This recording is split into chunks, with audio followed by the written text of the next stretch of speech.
Éxodo 40. Luego el Señor le dijo a Moisés: Levanta el tabernáculo el primer día del año nuevo. Coloca adentro el arca del pacto y cuelga la cortina interior para encerrar el arca dentro del lugar santísimo. Luego manda traer la mesa y acomoda los utensilios sobre ella. Además, manda traer el candelabro e instalar las lámparas. Ubica el altar de oro para el incienso frente al arca del pacto. Después cuelga la cortina de la entrada del tabernáculo. Coloca el altar de las ofrendas quemadas delante de la entrada del tabernáculo. Pone el lavamanos entre el tabernáculo y el altar y llénalo de agua. Luego arma el atrio alrededor de la carpa y cuelga la cortina de la entrada al atrio. Toma el aceite de la unción y unge el tabernáculo junto con todo el mobiliario, a fin de consagrarlos y para que queden santos. Unge el altar de las ofrendas quemadas y sus utensilios a fin de consagrarlos. Entonces el altar será completamente santo.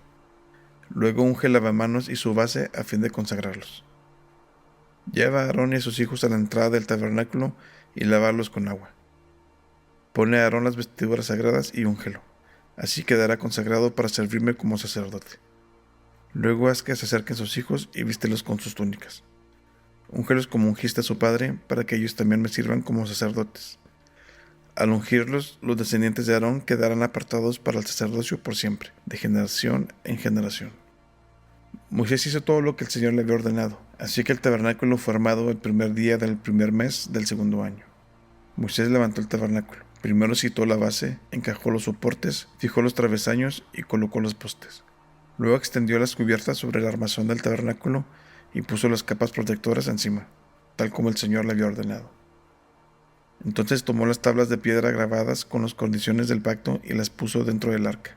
Después sujetó al arca las varas para transportarla y la tapa del arca, en lugar de expresión, la colocó encima.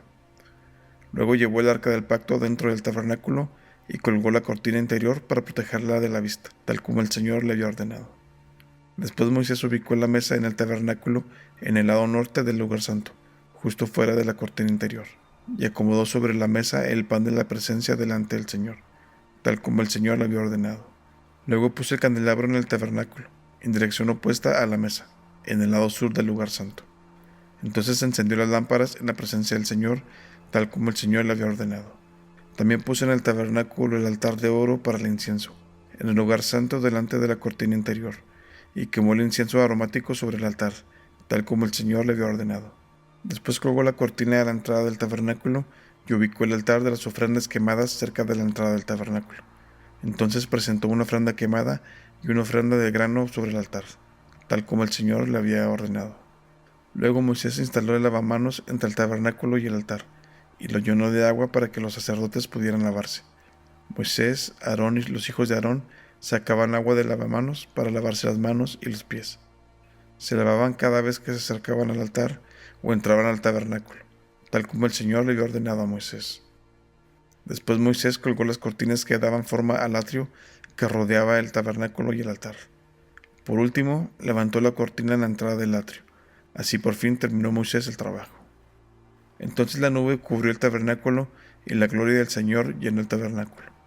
Moisés no podía entrar en el tabernáculo porque la nube se había posado ahí y la gloria del Señor llenaba el tabernáculo. Cada vez que la nube se levantaba del tabernáculo, el pueblo de Israel se ponía en marcha y la seguía. Pero si la nube no se levantaba, ellos permanecían donde estaban hasta que la nube se elevaba. Durante el día, la nube del Señor quedaba en el aire sobre el tabernáculo y durante la noche resplandecía fuego dentro de ella, de modo que toda la familia de Israel podía ver la nube. Eso mismo ocurrió durante todos sus viajes. Fin de Éxodo 40.